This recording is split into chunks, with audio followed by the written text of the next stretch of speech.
Olá, meus queridos irmãos, ouvintes, internautas. É com imenso prazer que cumprimentamos a todos com a paz do Senhor.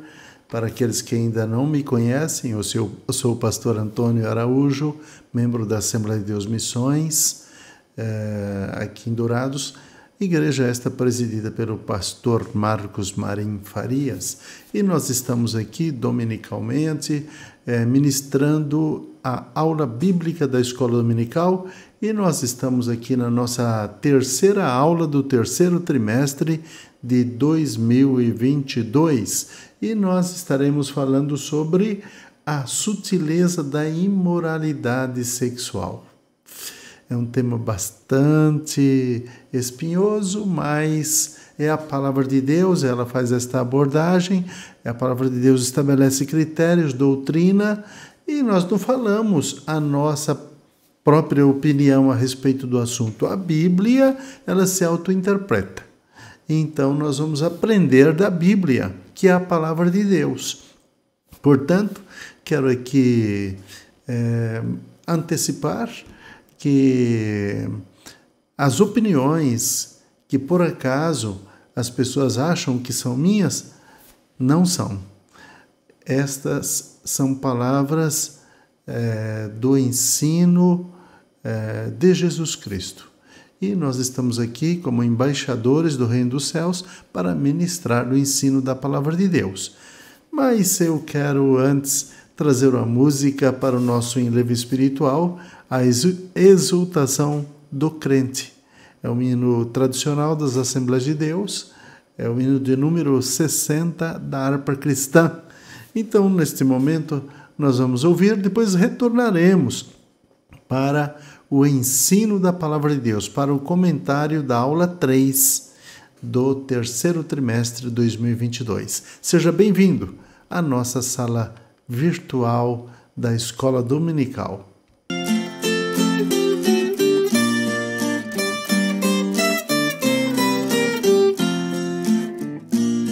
Vinde cantai e entoai louvores a Jesus, que para nossa salvação morreu na amarga cruz. Seu sangue derramou, de tudo me lavou, mais alvo do que a neve me tornou.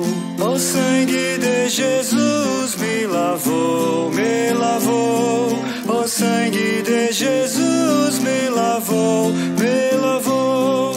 Alegre cantarei louvores ao meu Rei, ao meu Senhor Jesus que me salvou. Vinde conosco vos unir na guerra contra o mal, e com o nosso Salvador em marcha triunfal, a todos proclamar sua graça e seu poder. Seu sangue derramou para nos salvar. O sangue de Jesus me lavou, me lavou. O sangue de Jesus me lavou, me lavou. Alegre cantarei louvores ao meu Rei, ao meu Senhor Jesus que me salvou. O capitão da salvação é Cristo Salvador, o Rei dos Reis, o Redentor, Jesus nosso Senhor. Ele tudo vencerá, vitória nos dará, a glória salvos nos conduzirá. O sangue de Jesus me lavou, me lavou. O sangue de Jesus me lavou, me lavou. Alegre cantarei louvores ao meu Rei, ao meu Senhor Jesus que me salvou.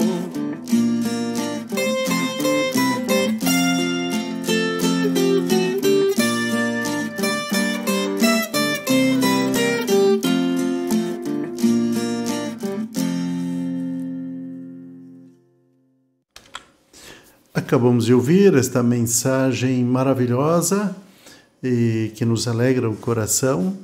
E você querendo ouvir mais destas músicas, basta nos fazer uma visita no Templo da Assembleia de Deus Missões, aqui no centro da cidade de Dourados, na rua Rael Bonfacker, 2220.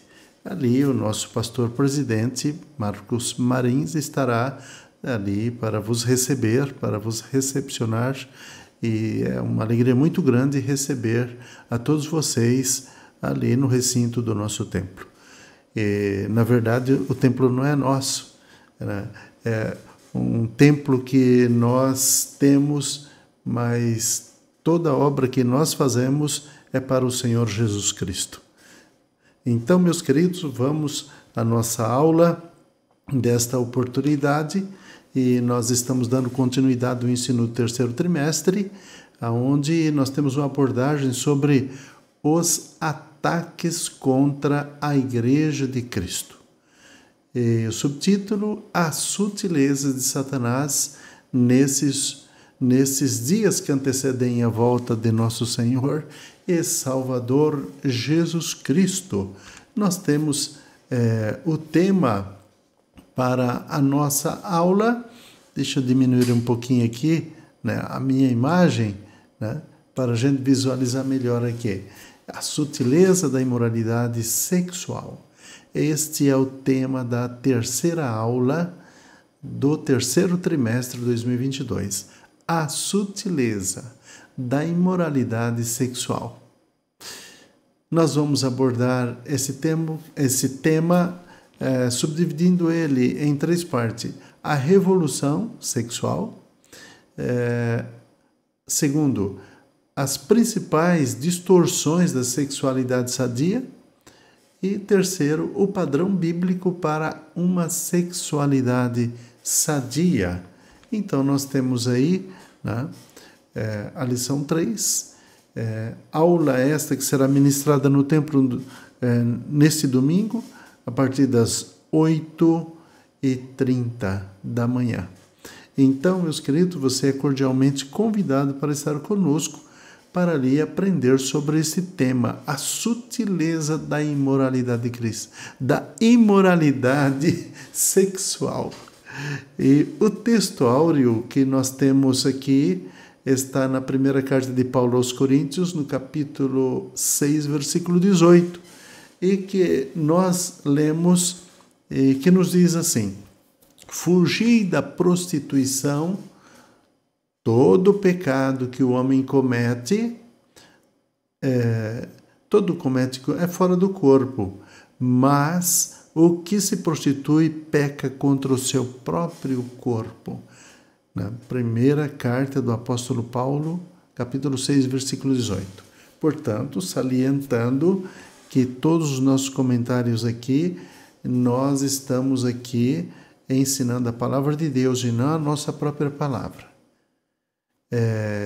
Eu quero aqui, não vou pedir desculpas, porque a palavra, muito embora seja de bastante peso, muitas pessoas não gostam que toca nesse assunto, mas é a palavra de Deus e a Igreja do Senhor pratica e ensina e propaga. E nós precisamos fazer conhecida a palavra de Deus, porque é uma obrigação nossa.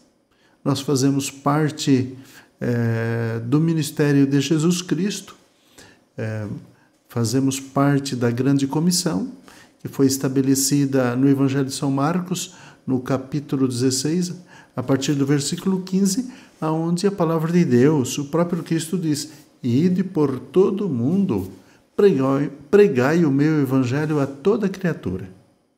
Então, nós estamos aqui, na verdade, nós não estamos fazendo uma pregação, mas não tem muita diferença entre pregar e ensinar, tá certo? Mas, na verdade, o que nós fazemos aqui nesta sala virtual é o ensino da palavra de Deus. Repetindo o texto áureo: fugir da prostituição. Todo pecado que o homem comete é fora do corpo, mas o que se prostitui peca contra o seu próprio corpo. E a nossa verdade prática Ou seja, o suprassumo, o resumo da aula de hoje, nós podemos sintetizar com esta frase: as Escrituras condenam toda forma de prática sexual fora da esfera do casamento, constituído por Deus. As Escrituras condenam toda forma de prática sexual fora da esfera do casamento, constituído por Deus. Então, meus queridos, este é o assunto. Nós temos um texto para ser lido e que, neste momento, nós queremos pedir que você, se tiver uma Bíblia, abra sua Bíblia e para nós lermos junto, tá certo? O texto da Palavra de Deus. Assim, você vai conferindo o que nós lemos aqui, o que nós ministramos aqui e o que você lê na sua própria Bíblia. Sabemos que tem Bíblias, mais diversas versões, mas quando você sintetiza o raciocínio do texto, ou seja, quando você interpreta o texto, você vai ver que diz a mesma coisa com outras palavras, tá certo? Nossa leitura está em duas partes. Nós temos dois textos para ler. A primeira parte está na carta de Paulo aos Coríntios, no capítulo 6, a partir do versículo 15 até o 20. E depois nós mudamos para a carta de Paulo também, do apóstolo Paulo, aos Romanos, capítulo 1, versículos 26, 27 e 28. Leiamos, portanto. A palavra de Deus nos diz assim: não sabeis vós que vossos corpos são membros de Cristo? Tomarei, pois, os membros de Cristo e faloeis membros de uma meretriz? Não, por certo. Ou não sabeis que o que se ajunta com a meretriz faz-se um corpo com ela? Porque serão, disse, dois uma só carne. Mas o que se ajunta com o Senhor é um mesmo espírito. Mas o que se ajunta com o Senhor é um mesmo espírito. Fugi da prostituição. Todo pecado que o homem comete é fora do corpo. Mas o que se prostitui peca contra o seu próprio corpo. Ou, não sabeis que o nosso corpo é o templo do Espírito Santo, que habita em vós proveniente de Deus, e que não sois de vós mesmos? Então, esse último versículo, não é o último lido, né? É uma pergunta. Ou não sabeis que o nosso corpo é o templo do Espírito Santo que habita em vós, e que não sois de vós mesmos, porque fostes comprado por bom preço. Glorificai, pois, a Deus no vosso corpo e no vosso espírito, os quais pertencem a Deus. Muito bem, nós temos aqui um segundo texto, na carta de Paulo aos Romanos, capítulo 26 ao 28, aonde nós lemos: pelo que Deus os abandonou as paixões infames, porque até as suas mulheres mudaram o uso natural no contrário à natureza. E, semelhantemente também, os varões, deixando o uso natural da mulher, se inflamaram em sua sensualidade uns para com os outros, varão com varão, cometendo torpeza e recebendo em si mesmo a recompensa que convinha ao seu erro. E com eles se não importaram de ter conhecimento de Deus. Assim Deus os entregou a sentimento perverso para fazerem coisa que não convém. Bem, meus queridos irmãos, esse é o texto base para nosso comentário nesta aula, a terceira aula do terceiro trimestre, e nós temos alguns objetivos a alcançar. O primeiro objetivo é explicar a revolução sexual na sociedade atual. O segundo é pontuar a pecaminosidade do relacionamento pré-conjugal, extraconjugal e homossexual. E terceiro, estaremos abordando ou apresentar, o nosso objetivo é apresentar o padrão bíblico para o relacionamento sexual sadio. Então, nós temos aqui um resumo, um resumo da nossa aula de hoje. Deixa eu ampliar um pouquinho aqui a nossa imagem, melhorar aqui. E nós estaremos então falando sobre a revolução sexual, sobre as principais distorções da sexualidade sadia e o padrão bíblico para a sexualidade sadia. Muito bem.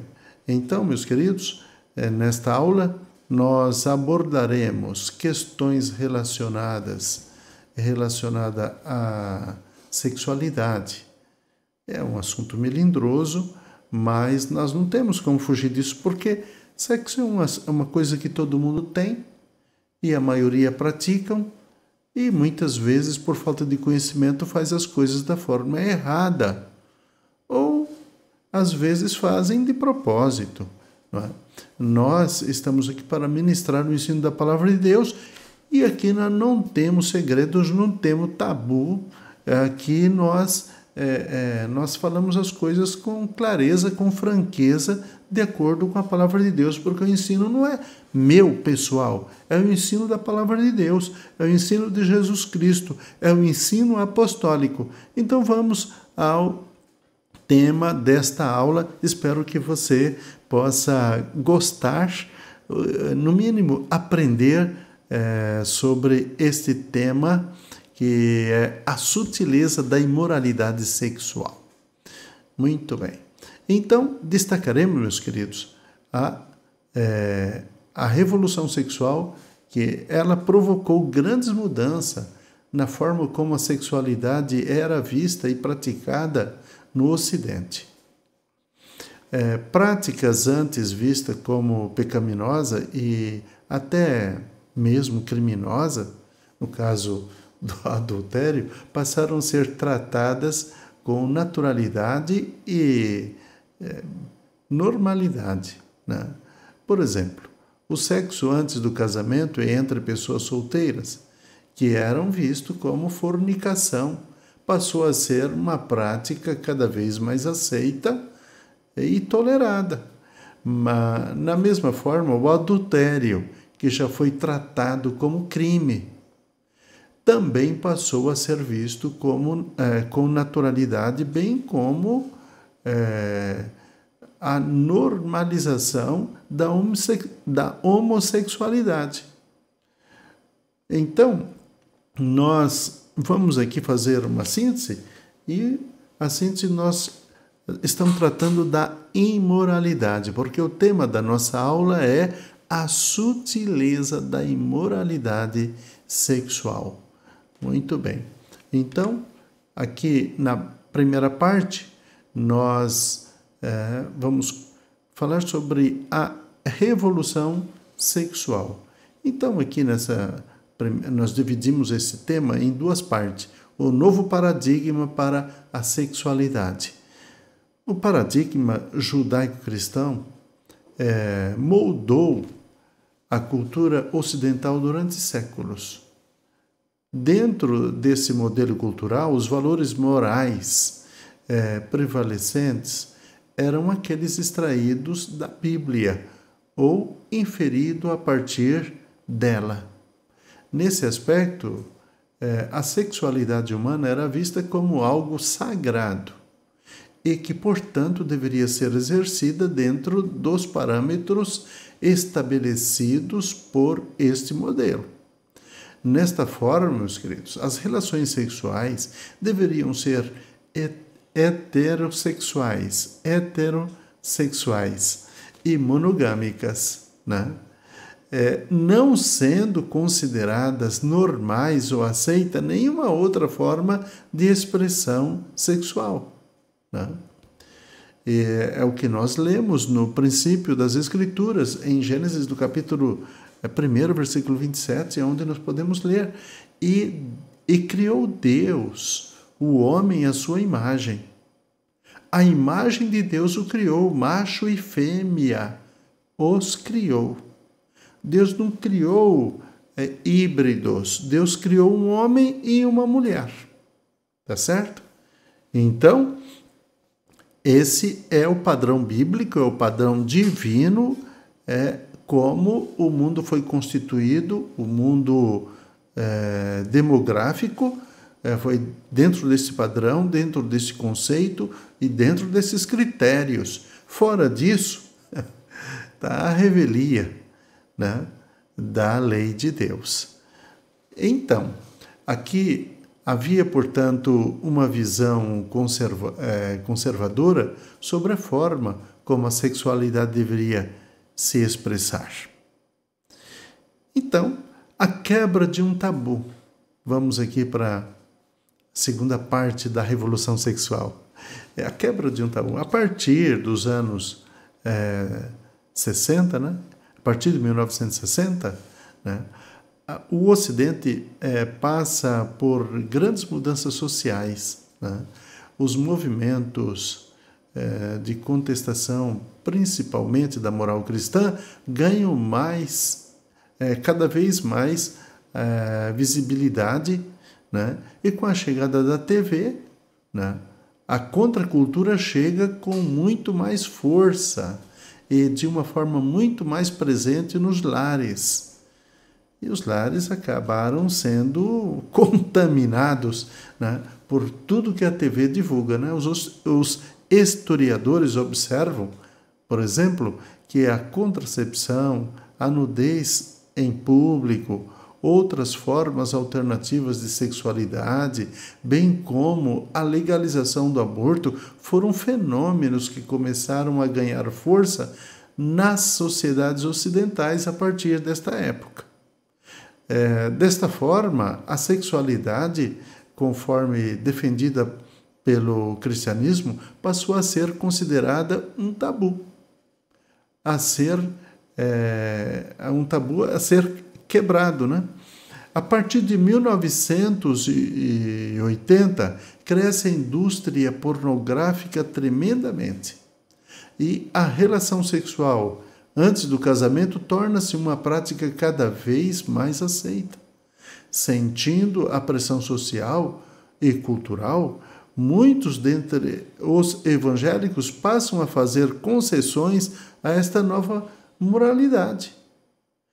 A relação sexual entre as pessoas solteiras e o relacionamento extraconjugal e também homossexual passam a ser visto como uma coisa natural. Na verdade, segundo as Escrituras, não é, né? Mas é assim que é visto. Muito bem, aqui dentro deste resumo que fizemos da revolução sexual, nós podemos dizer que a revolução sexual trouxe um novo paradigma para a sexualidade moderna. Nós gostaríamos de fazer uso de um texto de um escritor evangélico, né, sobre a revolução sexual.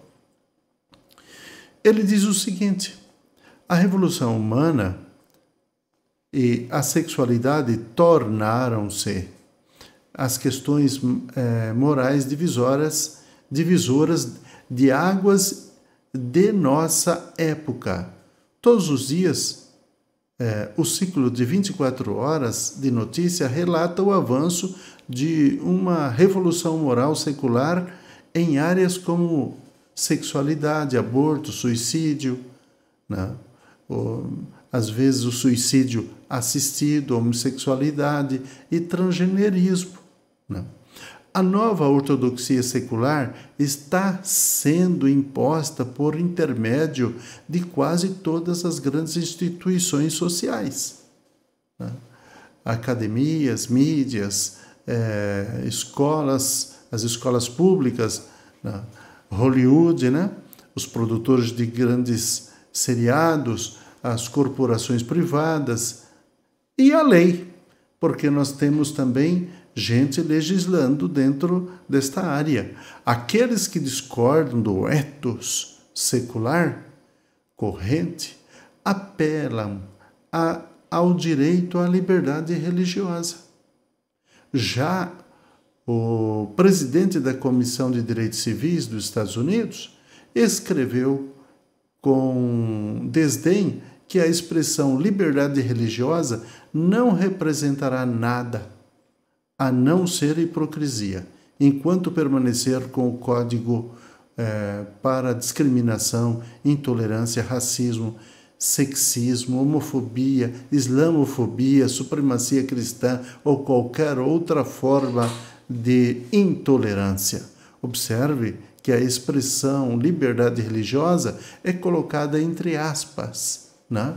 Colocamos aqui entre aspas, como se fosse um direito ilegítimo e não um direito fundamental em uma sociedade livre. O próximo passo, meus queridos, será negar aos cidadãos a sua liberdade religiosa. Isto já começou, né?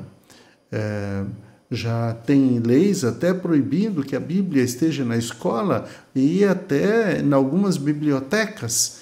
Então as pessoas não querem que a Bíblia seja conhecida, como se a Bíblia fosse algo prejudicial. Muito pelo contrário. A Bíblia é o sal que não deixa que a carne, aspas, apodreça, né? Então, aqueles que resistem à revolução moral, né, secular têm perdido empregos, negócios e posições de ensino.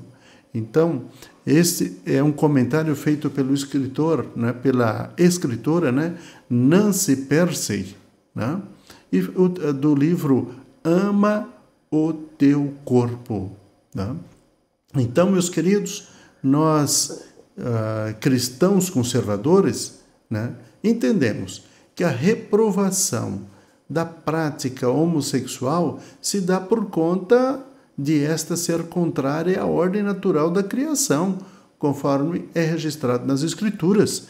Por isso que nós estamos aqui abordando esse tema, né, que é um tema espinhoso, mas que não podemos fugir dele, tá certo? Muito bem. Então, esta é a revolução sexual que ocorreu e ainda está ocorrendo, porque as pessoas ainda não estão satisfeitas, né, com toda essa deturpação dos ensinos escriturístico e toda a nossa tradição cultural. Muito bem. Mas vamos, para ganharmos tempo, vamos então para a segunda parte da nossa aula. As principais distorções da sexualidade sadia. Nesta parte nós abordaremos a prática da fornicação, o adultério e a homossexualidade. Então, na prática da fornicação, no contexto evangélico, o termo fornicação passou a ser entendido como a prática não aceita e reprovável do sexo antes do casamento, realizada por pessoas solteiras. Contudo, o termo grego usado no Novo Testamento, porneia, que dá origem às palavras já cunhadas na língua portuguesa como pornô, pornografia, etc., possui um sentido muito mais amplo. Significa qualquer tipo de ato sexual considerado pecaminoso, incluindo adultério, prostituição, impureza, fornicação. Na verdade, meus queridos, porné classifica as palavras prostituição e fornicação como sinônimas. Em fugir da prostituição, que está lá dentro do texto que nós Nós lemos na primeira carta de Paulo aos Coríntios, capítulo 6, 18, onde nós lemos: todo pecado que o homem comete é fora do corpo, mas o que se prostitui peca contra o seu próprio corpo. Então, meus queridos, o apóstolo Paulo usa o termo com os sentidos de fornicação e prostituição. Seria um sinônimo, mas eles são diferentes. Nós vamos, no decorrer dos nossos comentários, nós vamos esclarecer mais detalhadamente. Então, considerando como prática pecaminosa extremamente maléfica para a vida cristã, né, a prática da fornicação e da prostituição. Muito bem. A parte do adultério, então, conceituando, né, não é crime, mas é pecado. Então,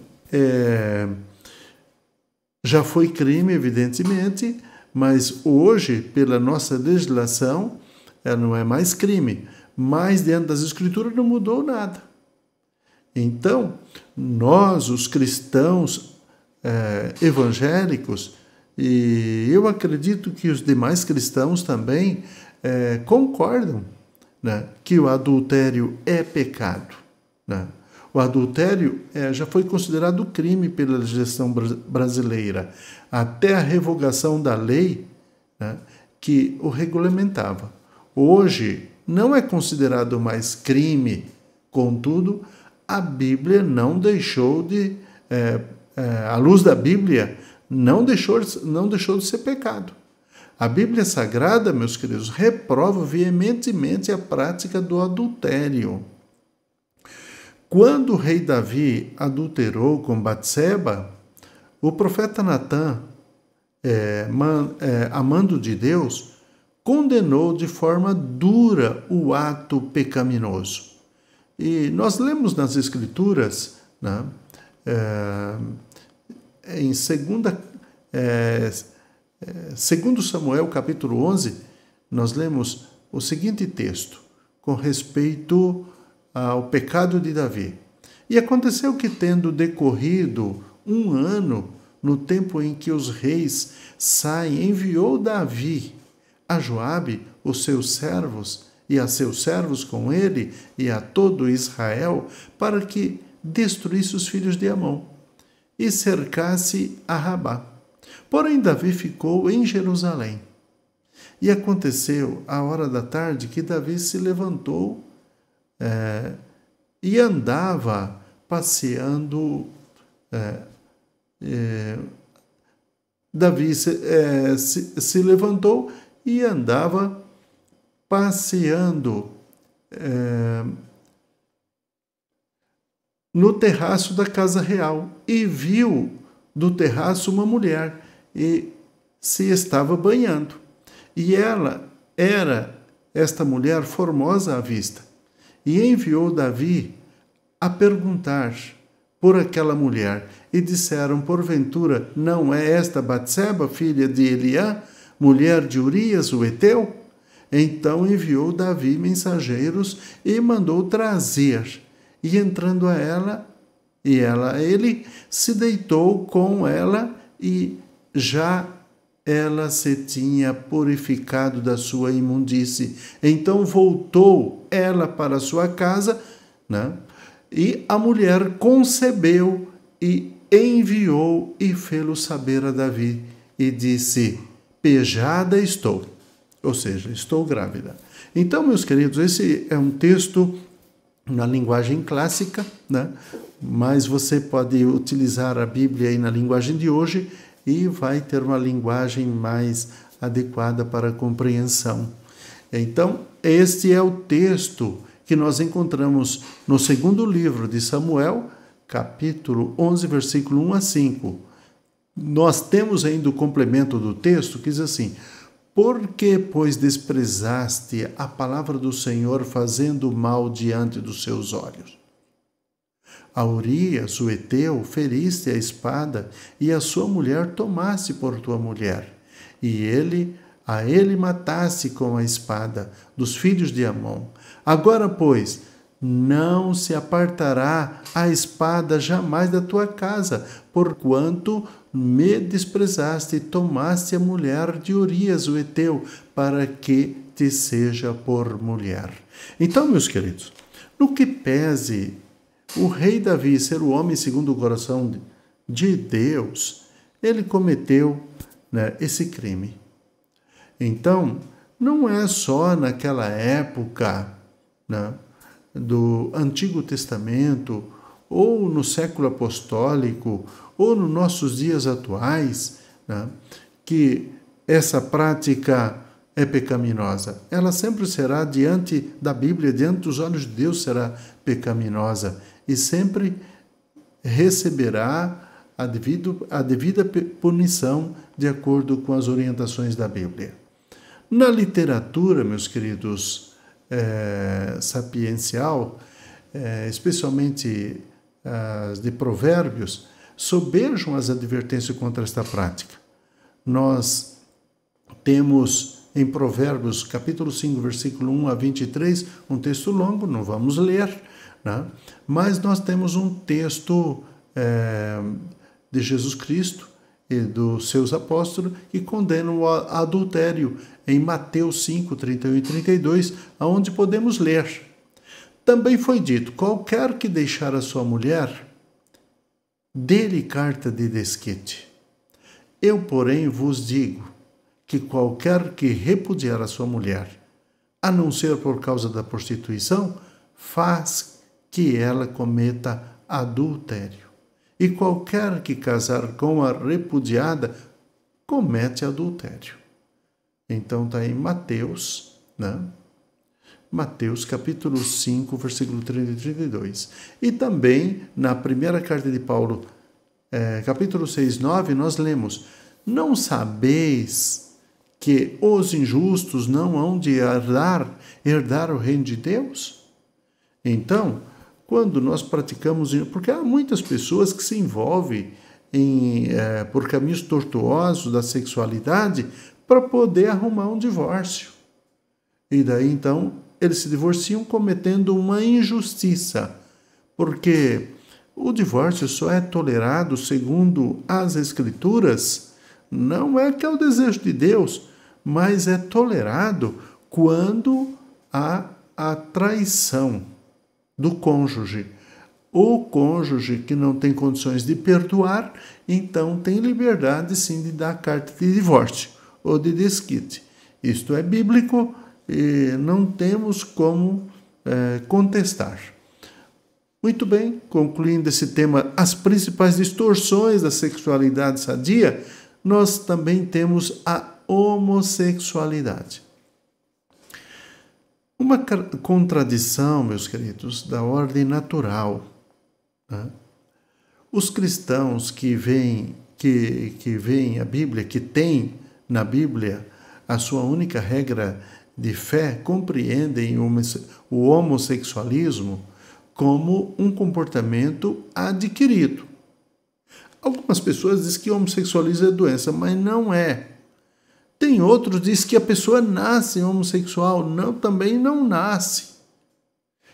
Nós sabemos que existem os defeitos genéticos. Eu trabalhei com uma pessoa que nasceu com os dois órgãos sexuais.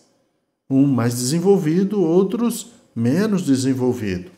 Mas daí, no tempo certo, se sabe se é homem ou se é mulher, porque se tem útero, evidentemente é mulher. Mas se não tem útero, é homem. Então, as pessoas têm sim como distinguir isso. E então, esta pessoa fez cirurgia, resolveu a sua questão aparente, e vive hoje uma vida feliz, é casada, tem filhos, e Deus abençoou. Então, as pessoas que querem fazer as coisas certas fazem, mas quando as pessoas querem utilizar dos defeitos genéticos, aí então é complicado, Eles vão cair na prostituição, e isso é pecado. Não sou eu que estou estabelecendo, é Deus que estabelece. E está nas Escrituras, que é a palavra de Deus. Então, meus queridos, não há nenhum dado científico confiável que diga que a homossexualidade seja genética. Em outras palavras, não há como dizer que alguém nasce homossexual. Não há prova científica. A homossexualidade é um comportamento adquirido e vários fatores fazem parte desse processo. Por exemplo, o caso de gêmeos idênticos comprovam isso. A realidade tem mostrado que as pesquisas confirmam que há gêmeos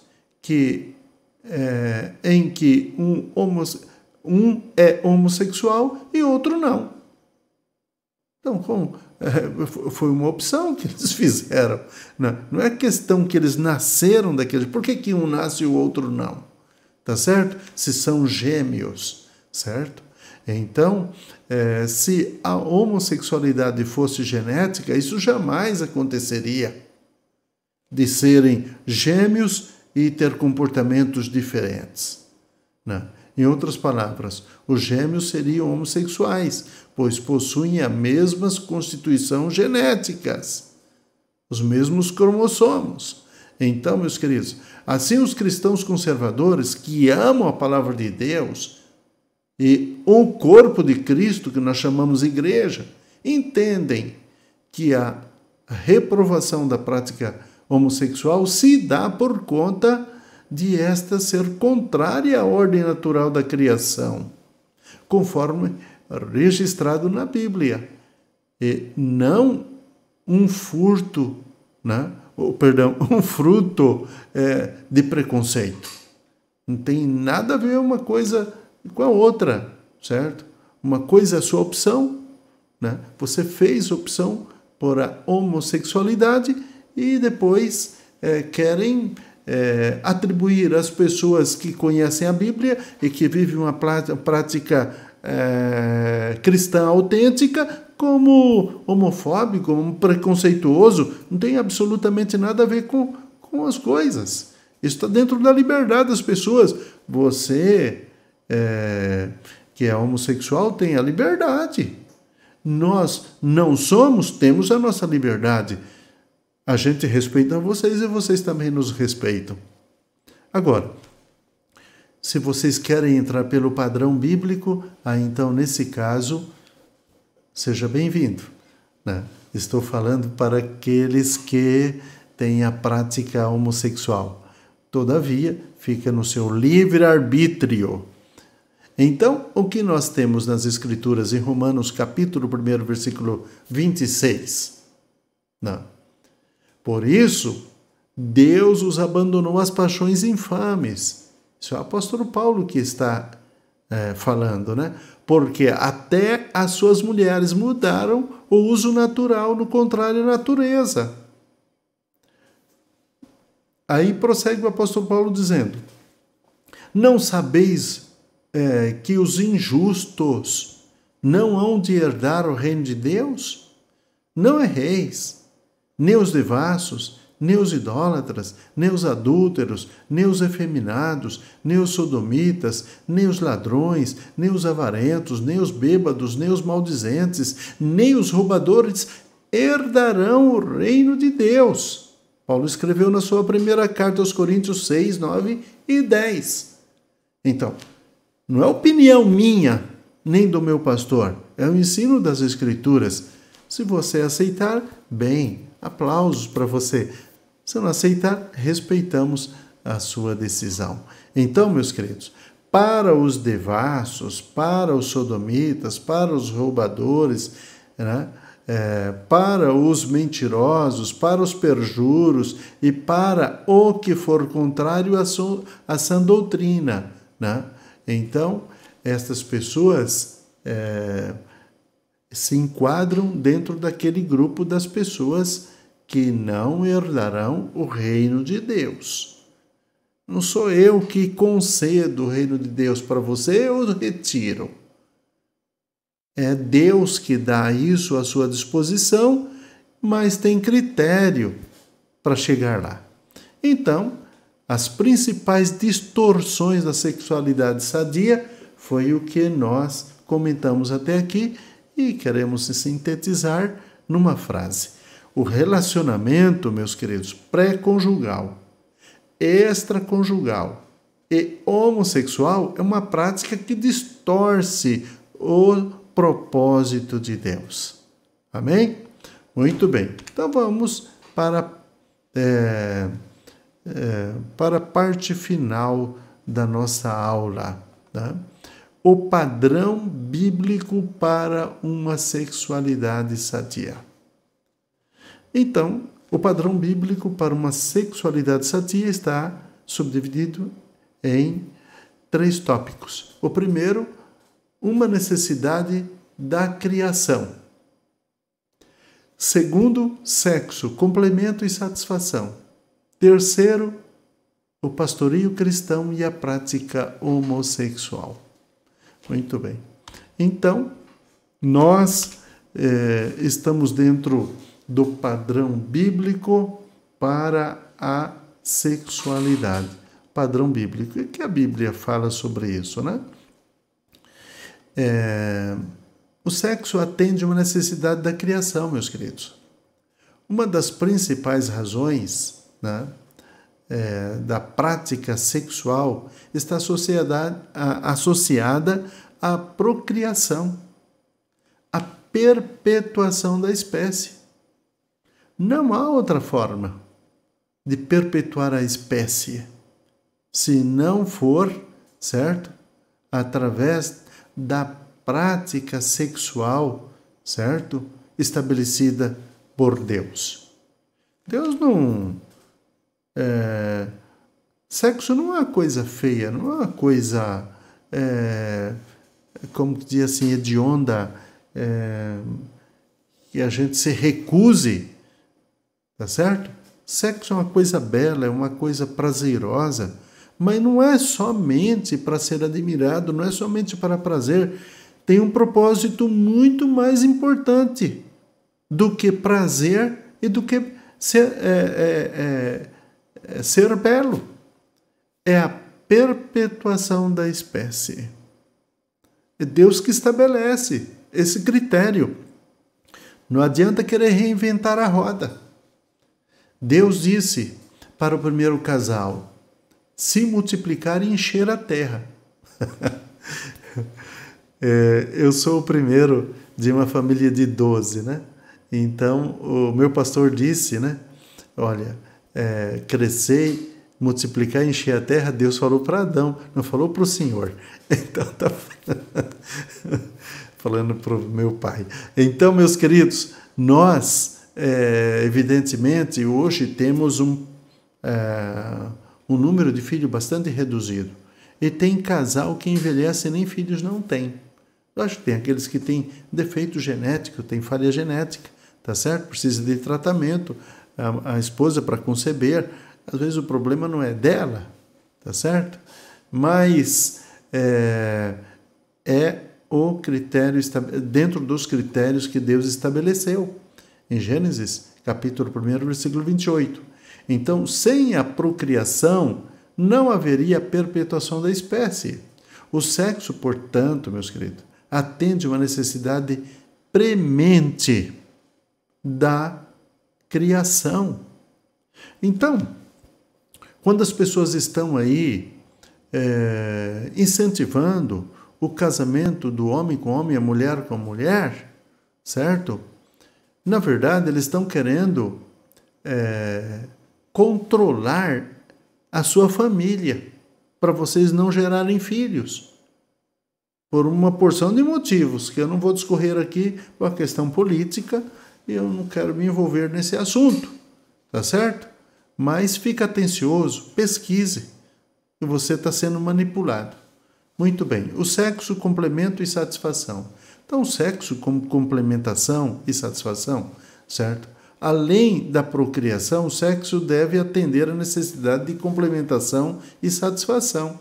A Bíblia não condena a prática sexual quando ela é experienciada ou experimentada dentro dos limites que o Criador estabeleceu, que é o casamento.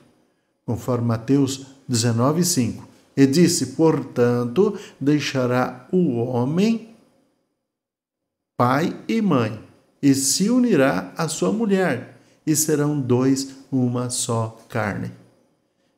Esses são os critérios de Jesus Cristo. Então, meus queridos, o casamento, ele deve ser na época certa, no momento certo, dentro das condições, evidentemente, das partes que contrairão núpcias, evidentemente, tá certo? E dentro dos critérios da Bíblia ou não. Se quiser fazer fora do padrão da Bíblia, você tem o seu livre-arbítrio. Mas se quiser, né? Se quiser fazer de acordo com as Escrituras, aplausos para você. Você será sempre abençoado e bem visto diante dos olhos de Deus. Então, a maneira que o Criador, meus queridos, deixou para guardar o casal contra as suas mais diferentes formas de impureza, como a fornicação, o adultério, a homossexualidade, foi o sexo praticado dentro da esfera do casamento, monogâmico e heterossexual. Então, esses são os critérios bíblicos, os critérios divinos, tá certo? Todavia, Deus dotou você de livre-arbítrio. Contudo, convém dizer que o sexo no casamento não deve ser visto como um fardo, mas como um espaço no qual um se complementa no outro. Também deve ser visto apenas, não deve ser visto, né? Não deve ser visto, né? Apenas como um dever ou obrigação, né? Que as pessoas devam praticar de forma mecânica e sem amor, né? Eu não vou entrar nesse detalhe porque eu não sou especialista no assunto, tá certo? Mas, evidentemente, cada casal tem a sua forma de amar e de usufruir deste relacionamento que Deus deixou para todos nós. Deve ser feito, então, com amor, de forma que o casal se sinta satisfeito e realizado. Por quê? Há um critério em Provérbios, né? Capítulo 5, versículos 18 e 19. Seja bendito o teu manancial e alegra-te com a mulher da tua mocidade. Como serva, né? De servo, né? Como serva amorosa e gazela graciosa, e os seus seios te saciem todo o tempo, e pelo seu amor sejas atraído perpetuamente. Talvez alguém, quando lê isso na Bíblia, fica até vermelho, né? Mas não existe tabu na Bíblia, meus queridos. A Bíblia fala de tudo e para todos. Da mesma forma como ela fala de salvação, fala de pecado, fala da liberdade do relacionamento sexual, do relacionamento conjugal, tá certo? A Bíblia é um livro completo. Quem ler a Bíblia e o pôr em prática, evidentemente, sempre será bem-sucedido. Concluindo, né, o assunto, o padrão bíblico para uma sexualidade sadia, o pastoreio cristão e a prática homossexual. Mesmo reprovando o comportamento sexual por ser incompatível com os valores cristãos, a Igreja não deve, de forma alguma, deixar de enxergar a pessoa, né, do homossexual como alguém que foi feito à imagem e semelhança de Deus. Evidentemente, nós não amamos a homossexualidade, mas amamos a pessoa que pratica assim. Nós queremos o bem dela, queremos a salvação dela, queremos que ela entre pelo caminho bíblico, tá certo? E que viva uma vida, que viva bem diante da sociedade, sem pejo, né? Sem tristeza, sem humilhações e diante de Deus, evidentemente, né? A palavra de Deus, em Gênesis 1:26, diz: E disse Deus: façamos o homem à nossa imagem, conforme a nossa semelhança, e domine sobre os peixes do mar, e sobre as aves dos céus, e sobre o gado, e sobre a terra, e sobre todo réptil que se move sobre a terra. Então veja bem, Deus fez o homem à sua imagem e semelhança. Tá certo? Evidentemente o homem se descaracterizou, certo? Depois que ele desobedeceu ali no Jardim do Éden e foram colocados para fora do Jardim do Éden. Mas Deus, na sua infinita bondade, infinita misericórdia, proveu um meio de resgatar o homem, de resgatar a alma do homem.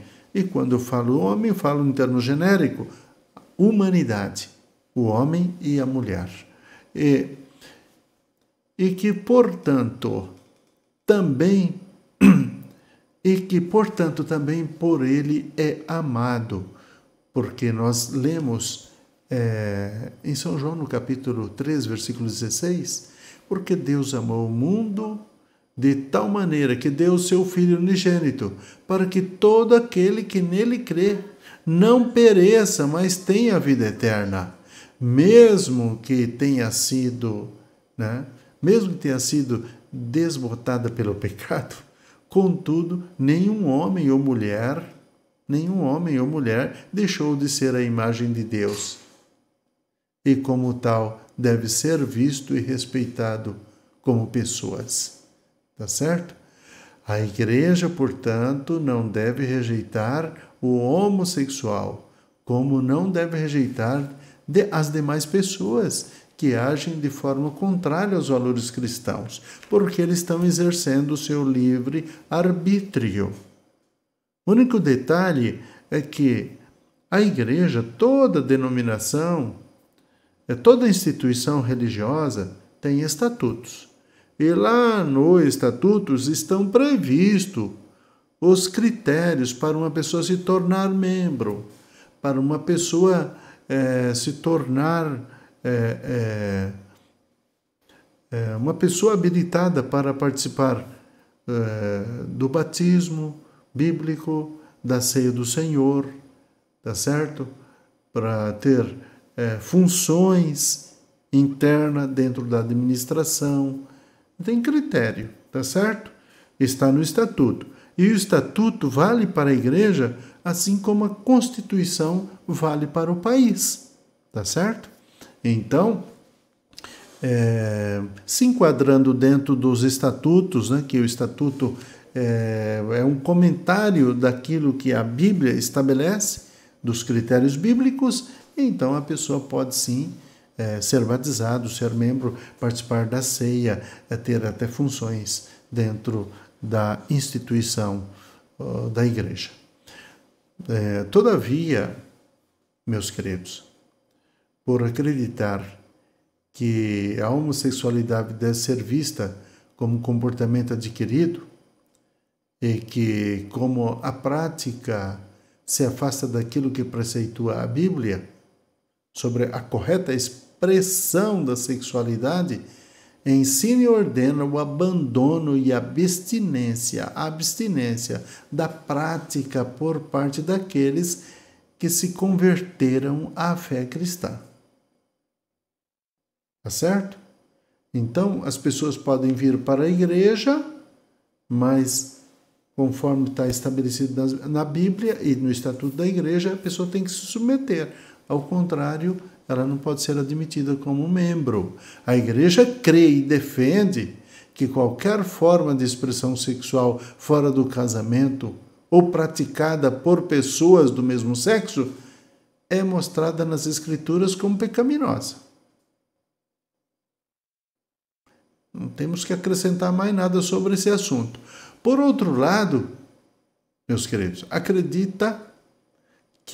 acreditamos que o Evangelho é poderoso para transformar todo que crer em Jesus Cristo, nosso Salvador.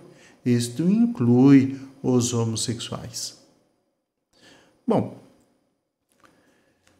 depois desses comentários sobre o padrão bíblico para uma sexualidade sadia, nós podemos fazer uma síntese desse assunto numa frase. Segundo o padrão bíblico, o sexo atende à necessidade da procriação e da satisfação do casal. Muito bem. Então, chegamos aqui para a nossa conclusão, né? Concluindo, nesta aula, nós aprendemos sobre 3 dos principais desvios do modelo sexual bíblico, né? A fornicação, o adultério e a homossexualidade. Tá? Essas 3 práticas pecaminosas têm ganhado cada vez mais espaço na sociedade nas últimas décadas, né? Muitos crentes têm negligenciado o ensino bíblico e também se rendido a essas sutilezas pecaminosas. Infelizmente. Qualquer prática, meus queridos, sexual fora do modelo bíblico traz consequências morais e espirituais, tá certo? Deus quer que vivamos o sexo no padrão que Ele estabeleceu, o que de fato vai nos fazer realizados e plenificados. Muito bem, chegamos à conclusão, mas nós queríamos aqui fazer um quiz, fazer algumas perguntas, uma reflexão, né? Então vamos perguntar a nós mesmos, né? A partir de que ano o movimento de contestação da moral cristã ganha mais visibilidade? A partir da década de 60, né? A partir de 1960. Outra pergunta que podemos fazer é: qual é o sentido mais amplo da palavra grega porneia? Termo porneia, grego, né? Significa que qualquer tipo de ato sexual considerado pecaminoso, incluindo o adultério, a prostituição, impureza e fornicação. A porneia significa isso, certo? Qualquer tipo de ato sexual, né, considerado pecaminoso, certo? Podemos ainda refletir sobre citar, né? Citar pelo menos uma base bíblica que reprova o adultério. Então, nós temos lá no segundo livro de Samuel, capítulo 11, versículo 1 a 5, também lá no capítulo 12, certo? Onde nós lemos, né? Quando o rei Davi adulterou com Batseba, e o profeta Natã, amando de Deus, condenou de forma dura, veemente, este ato pecaminoso. Nós podemos ainda fazer mais uma reflexão. Como o cristão compreende a homossexualidade? Como o cristão compreende a homossexualidade? Podemos dizer que os cristãos conservadores que leem a Bíblia, né, e que a têm como única regra de fé, compreendem o homossexualismo como um comportamento adquirido e não como um determinismo biológico e nem como doença. Tá certo? E para fechar aqui, para concluir, né, vamos aqui para a última reflexão. Qual a maneira que o Criador deixou para guardar o casal contra as suas mais diferentes formas de impureza? Qual a maneira que o Criador deixou para guardar o casal contra as suas mais diferentes formas de impureza? Podemos dizer que a maneira que o Criador deixou para guardar o casal contra as suas mais diferentes formas de impureza, como fornicação e adultério, foi o sexo praticado dentro da esfera do casamento. Certo? Bom, aqui, então, chegamos à conclusão desta aula um pouco longa, complexa, espinhosa, mas que eu tenho certeza valeu a pena. Valeu a pena, né? Eu sei que você aprendeu juntamente comigo, mas eu quero fazer um convite a você, tá certo? E então, nós temos aqui a nossa agenda semanal para esta semana, né? Nós já tivemos a aula bíblica da escola dominical, a aula bíblica a aula teológica, a segunda-feira, né? Na terça-feira, nós tivemos a reunião dos ministros dos obreiros, né? E na quinta-feira haverá o culto público da União Feminina. Na sexta-feira, o ensaio da nossa orquestra. No sábado, neste sábado agora, né? Às 18h30, a Santa Ceia do Senhor.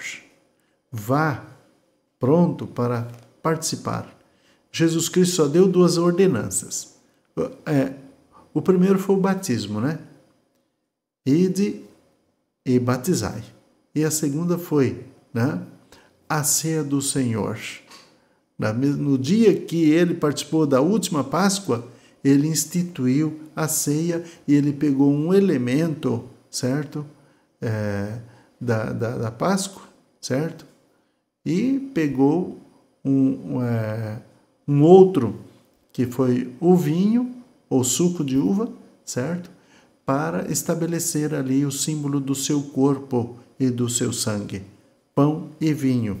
E estabelece ali a ceia do Senhor. Nós vamos participar agora desse memorial. Memorial porque nós lembramos do sacrifício de Cristo na cruz do Calvário, certo? Que também não deixa de ser um cerimonial, porque ele é carregado de responsabilidade, de critérios rígidos, para que nós tenhamos sempre comunhão, né, com Deus, e todos façam isso conscientemente, examinando a sua consciência e a sua condição de participar deste memorial. No domingo, você está convidado para estar na aula bíblica da escola dominical, ministrada ali pelo nosso professor Luiz Giovanni. E ainda na parte da manhã, culto dos irmãos haitianos, né? E à noite, a partir das 18h30 do domingo, o grande culto festivo. Nos visite. Nosso templo, o Templo do Senhor, está ali na rua Raio Bonfacker, 2220, em frente à Praça Pedro Rigotti, no centro de Dourados, Mato Grosso do Sul. Queremos concluir te abençoando em nome do Senhor Jesus com estas palavras.